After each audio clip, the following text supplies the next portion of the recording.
berikan pujian dan hormat padanya.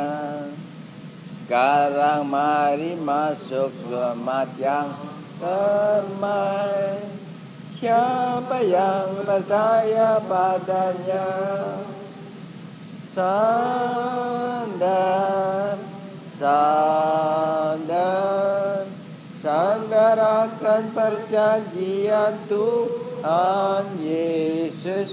Sandar, sandar, ku sandar akan janji penebus. Pada semua orang ada damai, kalau terus percaya akan imannya. Oleh firman Tuhan kita terus menang.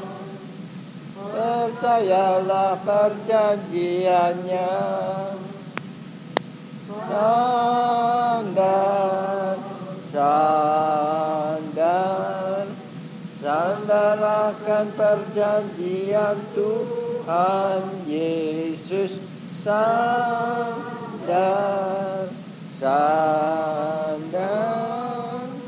ku sandar akan janji penebus. Mari kita berdoa. Saya minta Yong buka dengan doa.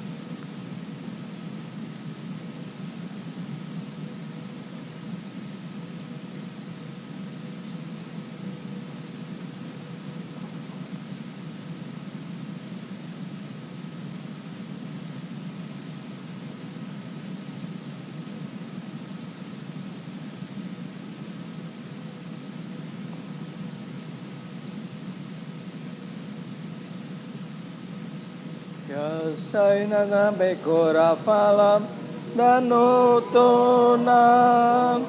demae na patatara. Haleluya, haleluya. Ya sefanu makana matende ola makanare talo asimasalan. Haleluya.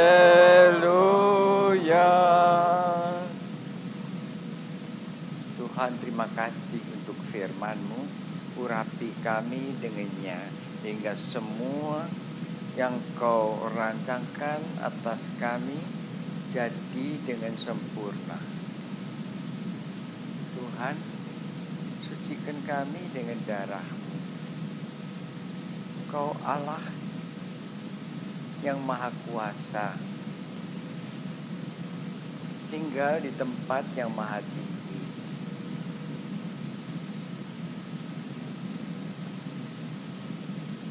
Tidak dapat kami hampiri, tapi bagi kami Kau jadi juru selamat, tinggal dekat dengan kami di hati kami, dan Engkau yang menghampiri kami untuk memberi kepada kami kemenangan di dalam Engkau dengan anugerah-Mu yang ajaib. Tuhan, sediakan kami untuk makan dan minum perjamuan. Sediakan kami, Tuhan, yang Kau kumpulkan di rumah ini.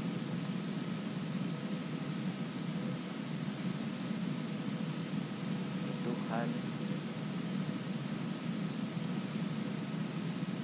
tidak ada satu orang pun dapat mengambil berkat di rumah yang Kau berkati. Berkati kami berganda-ganda.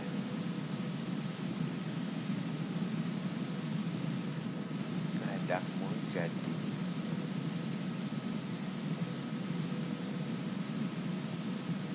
Terima kasih Tuhan Yesus.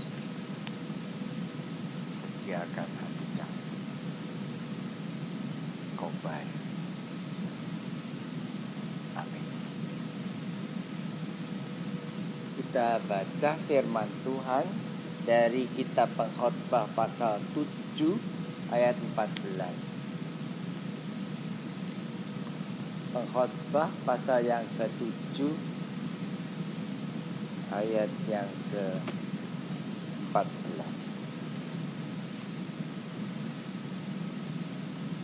Begini bunyinya. Pada hari mujur bergembiralah, tetapi pada hari malang ingatlah bahwa hari malang ini pun dijadikan Allah seperti juga hari mujur, supaya manusia tidak dapat menemukan sesuatu mengenai masa depannya. Saudara, kalau hari mujur kita bersuka cita, kita gembira, itu kita sudah ngerti semua. Tapi nggak banyak orang ngerti bahwa sama seperti hari mujur, hari malang itu pun bikin Allah. Nah, ini yang kita. Nah, kalau saudara ngerti bahwa hari gelap itu juga dibikin Allah, saudara tahu bahwa Allah bikin itu tidak cuma bikin aja. Bahwa sama seperti hari kita diberkati, begitu pula hari-hari gelap Allah punya rencana. Nah, ini kita sudah lupa. Kalau saudara dikasih tahu bakal ada hari gelap, saudara terus panik, kan salah. Saya tahu banyak hari gelap yang akan di depan kita, tapi saya nggak takut. Saya tahu itu semua direncanakan Allah. Nah, tinggal kita saja bagaimana kita jalani itu. Orang ya, yang kalau hari diberkati seneng, hari gelap terus kita panik, itu orang bodoh, dia nggak kenal Allah. Justru ini semua dibikin Tuhan supaya kita itu nggak tahu masa depan itu apa. Nah, kalau kita nggak tahu masa depan itu apa, kita nggak akan ngarang-ngarang cerita. Saudara seringkali cerita sih, punya cerita. Oh, saya lagi diberkati Tuhan gini. Kalau saudara ngalami gelap, apa saudara tahu rencananya Allah? Kalau kita lagi seneng, wah kita nurut Tuhan, getol, dengar Tuhan, nurut Tuhan. Kalau lagi gelap, apa kita tetap dengar Tuhan, nurut Tuhan? Itu. Dan saya lihat kalau sudah gelap, terus kita nurut maunya sendiri, ya salah. Justru ketaatan kita itu akan jelas kalau kita di dalam malam-malam gelap, di dalam jalan-jalan yang gak enak, kita tetap bisa mengucap syukur kepada Dia. Saya dengan tenang-tenang saya bisa ngasih tahu saudara akan ada hari gelap di muka kita. Kenapa? Karena saya tidak mau saudara terus lupa bahwa hari-hari itu yang nanti gak kelihatan terang sama sekali, bahwa hari-hari itu juga dijadikan Allah, dan Allah punya rencana. Jadi saudara, kalau kita cuma milihnya yang seneng aja, yang terang saja, kita gak kenal Allah. Nanti saudara lihat, saudara kan kalau saudara ngalami diberkati, ngalami senang, saudara seringkali mikir, wah saya kenal Allah, Allah itu baik. Kalau kita lagi ngalami gelap, kita bisa lihat itu enggak? Bahwa Allah yang baik, yang sama itu, yang punya rencana dengan kita. Dan kita tetap jalan dengan rencananya yang baik, dari Allah yang baik itu. Tapi itu nggak pantas kalau kita ngalami masa-masa gelap, kita terus murung, terus kita marah-marah, itu nggak pantas. Sebab semua hari-hari kita, terang atau gelap, itu Allah yang bikin. Nah, kalau Allah yang bikin, Allah yang kuasa. Nah, kalau Allah yang kuasa, Dia yang sudah menentukan rencana yang baik buat kita. Justru umat itu sebagai kawanan domba dibawa lewat terang, tapi juga lewat gelap. Kalau gelap pun gak takut kita. Kalau kita gak lihat kebaikan Allah, kita masih dengar tongkatnya Allah. Taatnya, kita taat nih loh. Kita kalau taat kalau senengnya aja, atau kita taat kepada Tuhan juga kalau tidak kelihatan apa-apa di depan kita. Nah, itu yang kita mesti pikir. Bagian itu tuh dari percaya itu kita seringkali nggak jalani. Kalau yang nyenangkan saudara jalani. Tapi kalau yang nggak nyenangkan, jalani nggak? Saudara, kalau Tuhan mimpin saudara pada padang rumput yang hijau, bersorak-sorak. Kalau suruh jalani yang nggak enak, bersorak-sorak nggak? Nah, kita sih maunya yang enak aja. Jadi nggak bisa. Enak itu baru benar-benar enak kalau kita telah lewati yang nggak enak. Berkat tuh baru benar-benar berkat kalau kita lewati saat-saat kutuk. Jadi kalau kita nggak pernah ngalami saat susah,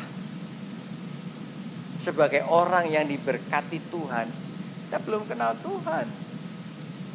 Ya kan, saudara punya perhiasan mau mengkilap. Kalau itu belum pernah diuji, nggak bisa kita bilang emas murni. Nggak bisa. Cuman kelihatannya doang. Saudara, nah kalau saudara benar kenal Tuhan, saudara kenapa kok nggak takut susah tuh kenapa? Kenapa kok nggak takut mati? Kenapa kok rela mengorbankan diri? Kenapa kok nggak cari kesenangan sendiri? Kita seringkali carinya yang menyenangkan kita aja.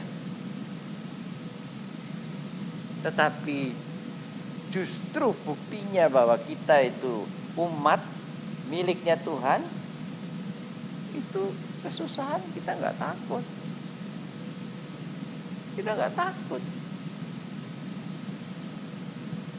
Nah, kita seringkali itu takut kesusahan.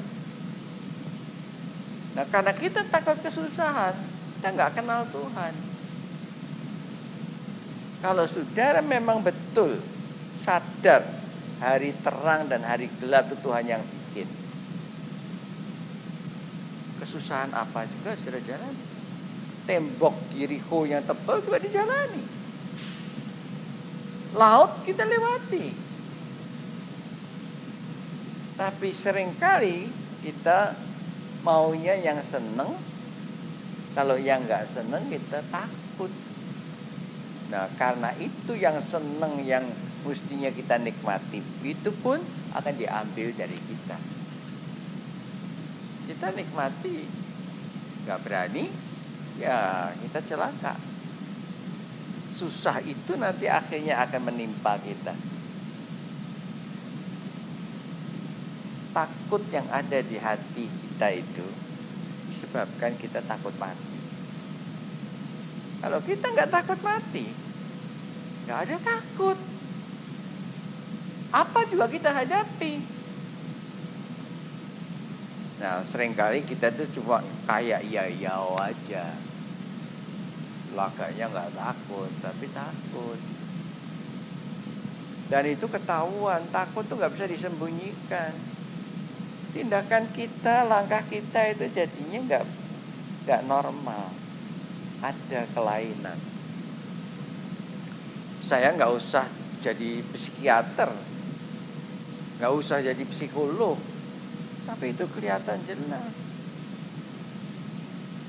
Saudara, kelihatan pada waktu kita jalan. Jadi kalau kita bersorak-sorak, kalau kita seneng pun, senengnya itu berbau takut. Dan itu nggak senang. Saudara mau bahagia, kalau saudara benar mencari Tuhan, menyerahkan diri kepada Tuhan, saudara nggak takut apapun. Kalau saudara takut Tuhan, saudara tidak akan takut apa juga. Di dalam Sirah 43 ayat 1 dan 2. Sirah 43 ayat 1 dan 2.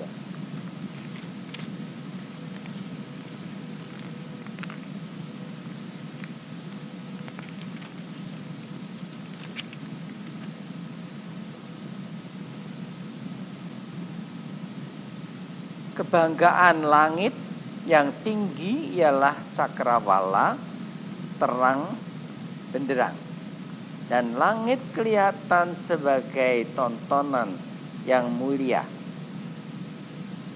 Pada terbitnya dan pada masuknya matahari mewartakan dirinya sebagai alat ajaib buatan yang maha tinggi. Saudara, langit itu saudara nggak bisa lihat langit itu tinggi mulia, nggak bisa. Saudara mau lihat langit itu indah, langit itu mulia, yaitu lihat cakrawalanya, lihat di mana langit itu batasnya di bawah.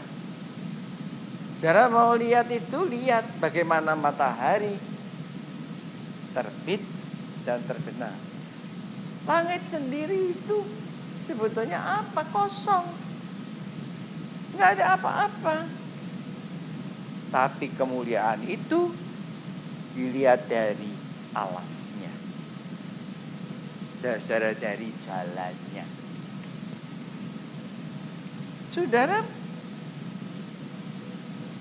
mulia, saudara benar, saudara beriman, nggak kelihatan dari situnya. Saudara nggak bisa bilang, ini saya beriman. Enggak. Tapi saudara itu benar umat yang disayangi Tuhan, kelihatan dari jejak kaki saudara, jalan saudara, di mana saudara berdiri. Itu kelihatannya dari situ, saudara. Jadi kita nggak bisa mengatakan mulia dan macam-macam. Lihat jalannya. Lihat jalannya. Nah, bagaimana kita jalan? Saudara, rumah ini besar, indah, mulia, tidak akan kelihatan. Tapi kalau saya lihat langkah saudara, baru saya tahu besar, indah, mulia. Nah, bayangin, kalau saudara tinggal di sini, licinya, cubitnya bikin saudara kepleset, tangganya bikin saudara jatuh. Apa yang bagus di rumah ini? Pintunya bikin saudara kejeduk. Loh, nggak ada indahnya kan? Tapi kalau langkah saudara itu indah, kalau saudara tahu tadi sengaja saya duduk di tengah itu kan. Saya tadi duduk di situ. Kenapa? Karena saya mau menikmati. Saudara, kalau saya terus pindah ke sini, saya berlagak seperti orang bilang halo gitu. Karena saya mau menikmati. Kalau rumah ini kosong, nggak ada apa-apanya. Kalau saudara di sini kesandung-sandung, nggak ada apa-apa. Tapi rumah ini akan jadi indah kalau saudara jalan di jubin yang lebar dan tinggi ini, menarik. Kalau saudara jalan di atas tangga itu sambil menyanyi-nyanyi dan bersiul-siul.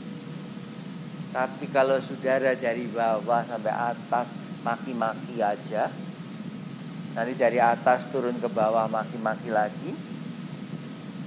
Kalau saudara jalan tiap-tiap langkah di sini saudara ngutuki, nggak ada kemuliaan rumah ini. Saudara, jadi kita lihat, kalau di dalam salah satu sudut rumah ini ada makian, ada keluhan, ada sakit penyakit, ada yang Tuhan gak seneng. Ini rumah jelek. Saudara bisa ngilangkan baunya yang timbul di keliling rumah ini. Oh, saudara boleh pakai kulit semproti kayak apa. Saya begitu masuk, saya langsung tahu bau. Tapi itu nggak ada artinya apa-apa. Kalau yang tinggal di dalam rumah ini diberkati Tuhan. Kalau Tuhan senang sama saudara. Kalau saudara nurut dia. Ya yang enak nurut, ya yang gak enak nurut. Kalau saudara, seringkali kan kita bicara selalu tuh nurut kalau enak kan. Tapi kalau Tuhan suruh saudara gak enak, saudara gak nurut.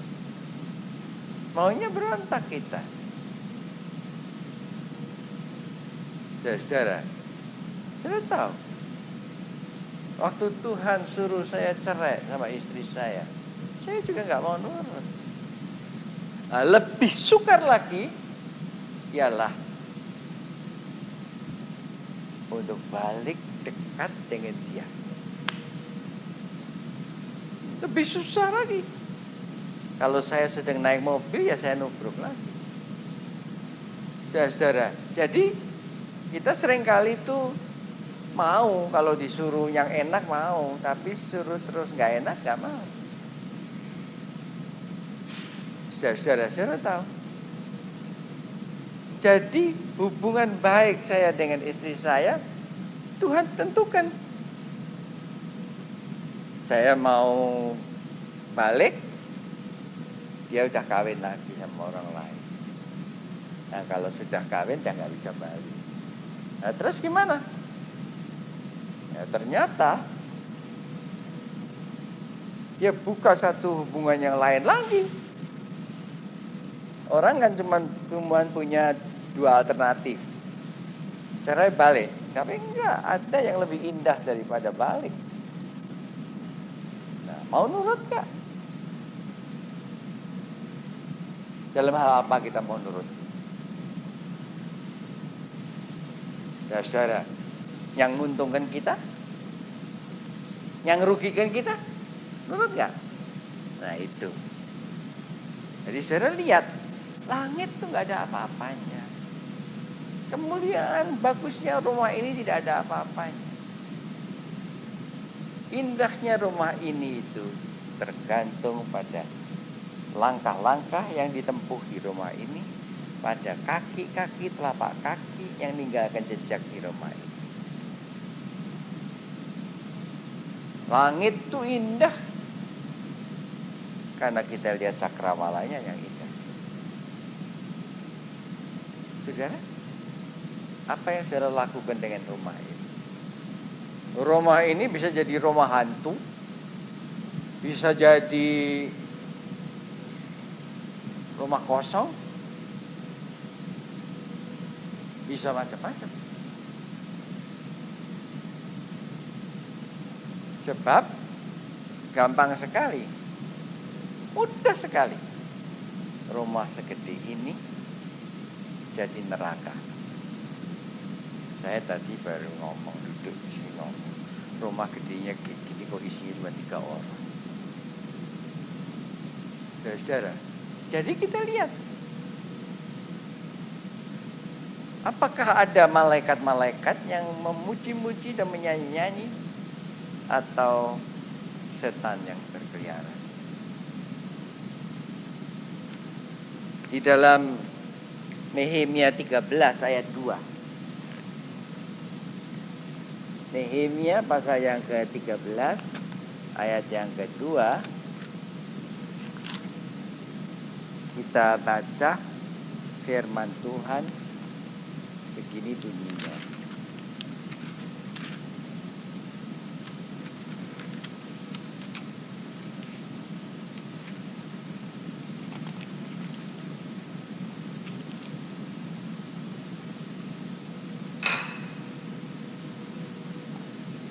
Karena mereka tidak menyongsong orang Israel dengan roti dan air, maka malah mengupah Bileam melawan orang Israel supaya dikutukinya. Tetapi Allah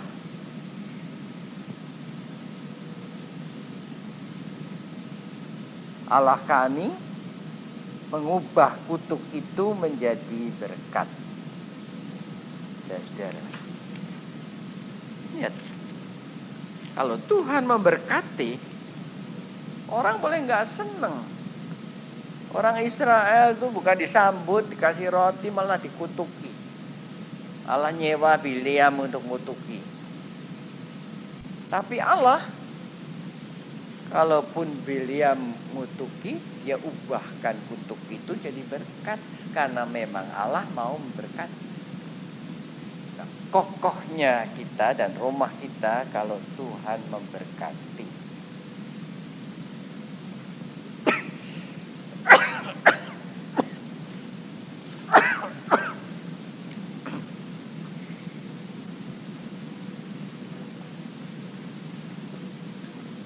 Kalau Tuhan memberkati, itu artinya tidak ada kutuk sedikit pun. Tidak ada daerah di rumah ini yang licin, yang lumutan, yang jatuhkan. Kalau dia berkati seluruhnya. Tidak ada yang dikutuki, tidak ada yang Tuhan gak seneng, gak ada.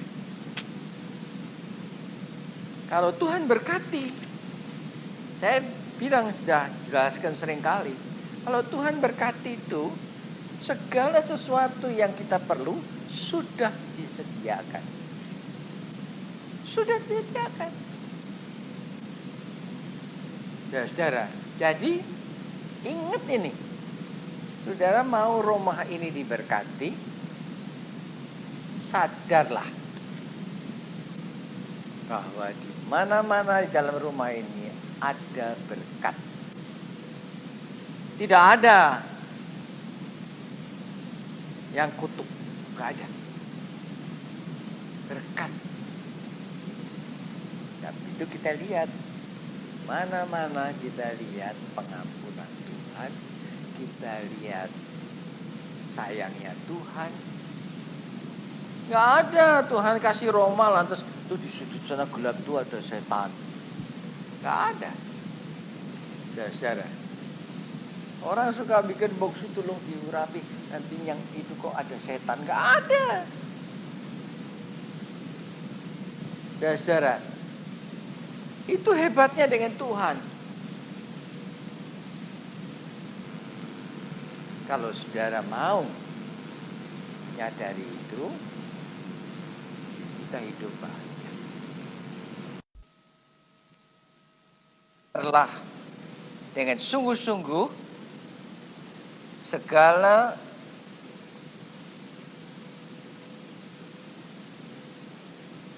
sesuatu yang hendak kufirmankan kepadamu mengenai peraturan-peraturan rumah Tuhan dan tentang segala hukum-hukum dan perhatikanlah baik-baik siapa yang diperbolehkan masuk ke dalamnya dan siapa yang harus ditolak dari tempat kudus. Saudara, kalau Tuhan bikin rumah itu kudus. Rumah kudus itu bukan berarti gereja gitu, enggak. Kalau rumah ini kita nurut Tuhan dalam segala hal, segala sesuatu itu tidak ditaruh cuman menurut selera kita aja, tidak. Yang Tuhan mau apa? Nah, itu baru rumah ini suci, kudus.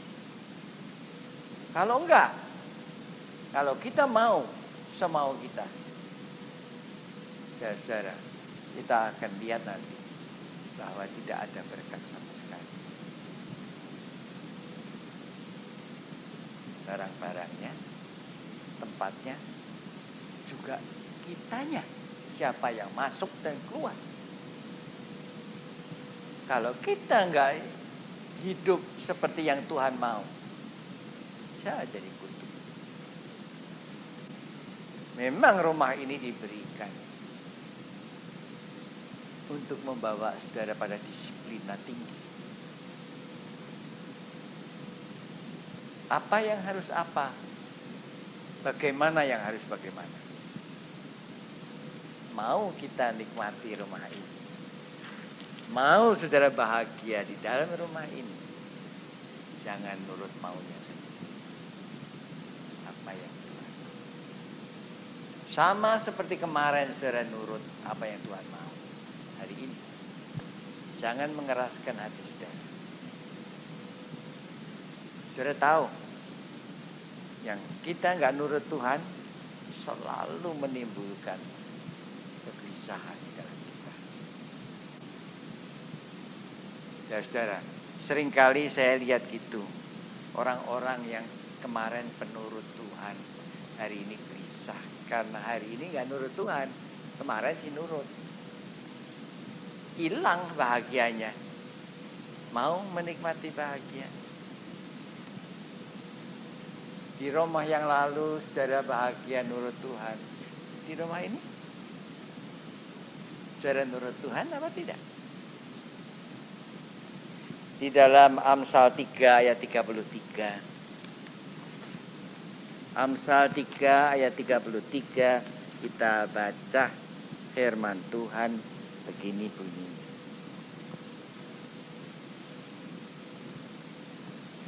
Kutuk Tuhan ada di dalam rumah orang fasik, tetapi tempat kediaman orang benar diberkati. Cuman one step aja, satu langkah aja. Kita jadi orang fasik, kita tidak peduli Tuhan mau apa, rumah ini jadi kutuk. Kita nurut Tuhan, kita takut Tuhan, rumah ini jadi berkat. Saudara, kalau kita sebagai tamu lain kali datang sini, yang kita ingin lihat itu apa? Berkat, bukan kita. Saudara, orang Belanda itu bilang gini, kecelakaan itu cepat sekali terjadi.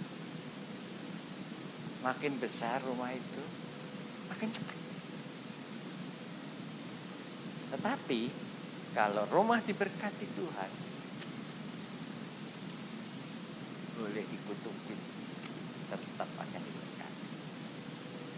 Itu kepastiannya, itu janjinya Tuhan, itu perjanjiannya. Jadi kalau saudara mau tanya, ini rumah berkat atau kutuk? Itu adalah di tangan saudara-saudara. yang punyanya ninggalin rumah ini.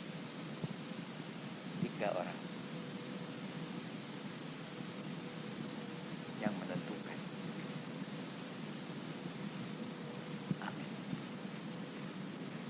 Yosai nafalapen dong kau kalah dea masal ham haleluya.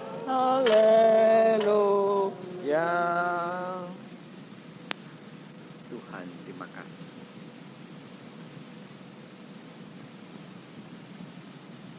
Beri kami makan tubuh. Terima kasih. Sama seperti pada malam itu, sekarang Tuhan berkata kepada kita, roti yang dipecah-pecahkan ini adalah tubuhku yang dipecahkan karena kamu. Ambillah.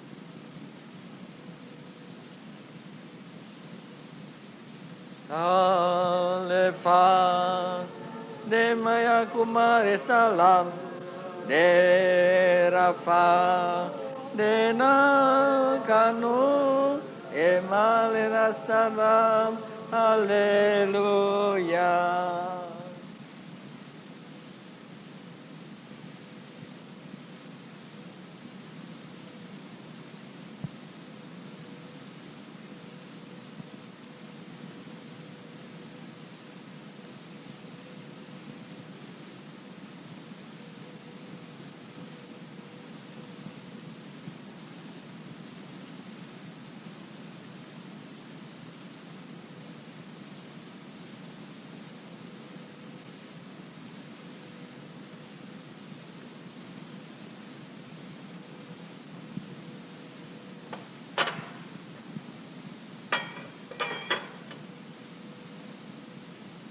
Makanlah tubuh Kristus. Amin.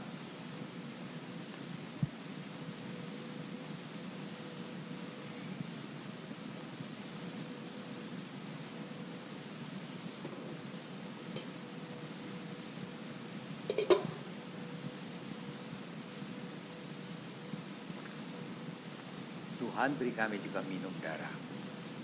Terima kasih Tuhan.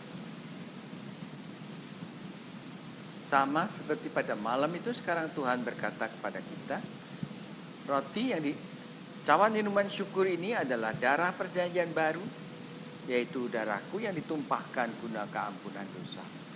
Ambil.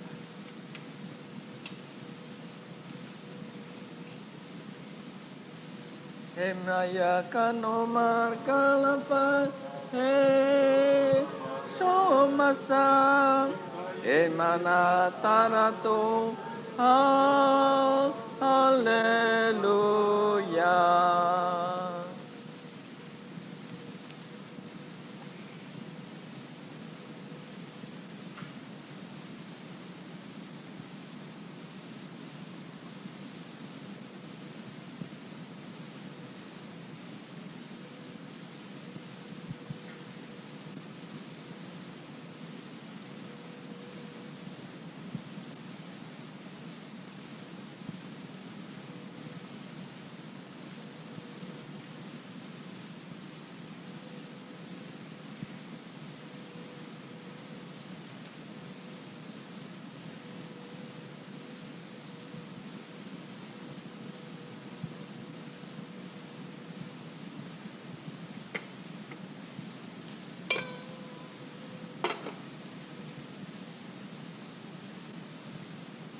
Minumlah darah Kristus. Amin.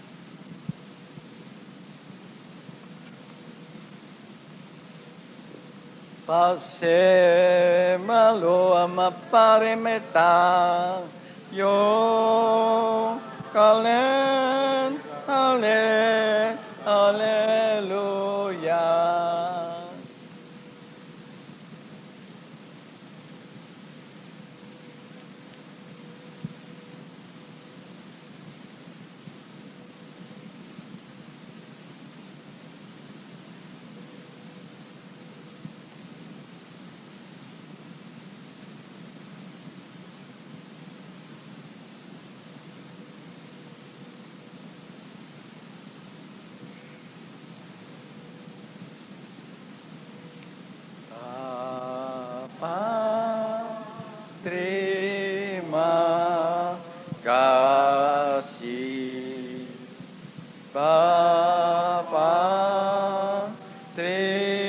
terima kasih Bapa di dalam